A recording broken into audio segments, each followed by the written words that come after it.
قیام فی اللیل میں یہ جو خوبی ہے یہ واقعاً ہمارے لیے بہت ضروری ہے۔ میں سمجھتا ہوں جس دور میں ہم زندہ ہیں، اس دور میں مشکلات اتنی زیادہ ہیں، فتنے اتنے زیادہ ہیں، اور شیطان کی حربے اتنے سٹرونگ ہیں کہ اگر یہ رات کو کھڑے ہونا، یعنی قیام فی اللیل یعنی رات کو کھڑے ہونا، کھڑا ہونا یعنی کس کے آگے کھڑا ہونا؟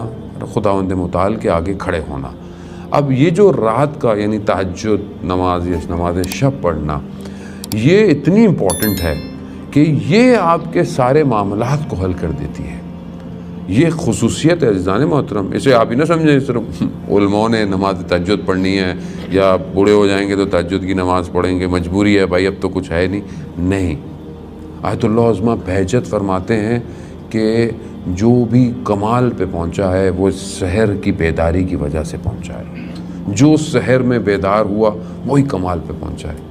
اور وہ فرماتے ہیں کہ جب بھی تمہاری رات کو آنکھ کھل جائے تو سمجھ لو تمہیں فرشتے نے اٹھایا ہے، فرشتے نے اٹھایا۔ اور ہم دیکھتے ہیں ابھی تو بڑا ٹائم ہے، فجر میں سو جاؤ، فرشتے نے اٹھایا ہے۔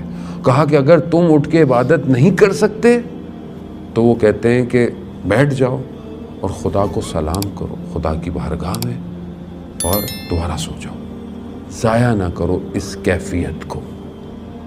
اور یہ جو اہل بیت کی محبت کرنے والے ہیں ان کے لیے وہ شوق سے اٹھتے ہیں، یعنی جب وہ اٹھتے ہیں عبادت میں کھڑے ہوتے ہیں تو ایسا نہیں ہے بس زبردستی اٹھ رہے ہیں یا منہ بنایا ہوا ہے، نہیں، یعنی نشاط ہے، یعنی اپنے اندر اتنی پازیٹیو انرجی ہے اور خوشحالی ہے جیسے کوئی بہت زبردست سی کوئی چیز ملنے والی ہے، یا جیسے کوئی بہت زبردست جگہ پہ، آپ کی پسندیدہ جگہ پہ آپ کو کوئی دعوت دے دے کھانے کی تو آپ کیسے خوشی سے جائیں گے۔ تو یہ جو نشاط ہے، یہ جو کیفیت ہے، یہ اہل بیت سے محبت کرنے والوں کی تہجد کے وقت یہ کیفیت ہوتی ہے۔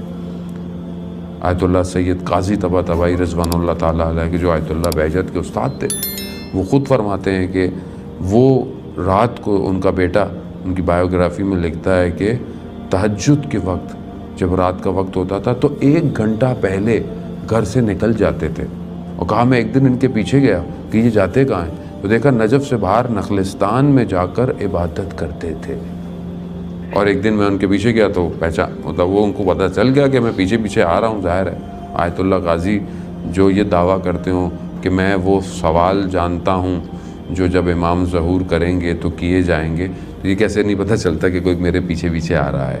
تو وہ انہوں نے بیٹے کو بھی کہا کہ بیٹے کو عبادت کرو۔ وہ خود فرماتے ہیں کہ جب میں تہجد میں کھڑا ہوتا تھا یعنی عبادت میں، تو میں اپنے اطراف سے، اپنے آس پاس سے ڈسکنیکٹ ہو جاتا تھا، منقطع ہو جاتا تھا، اور جو زمین آسمان میں ذکر ہو رہا ہوتا تھا مجھے اس کی صدائیں آتی تھیں، جو قرآن کہہ رہا ہے یسبح للہ ما فی السماوات و ما فی الارض، یعنی دنیا اور زمین کیا کر رہی ہے؟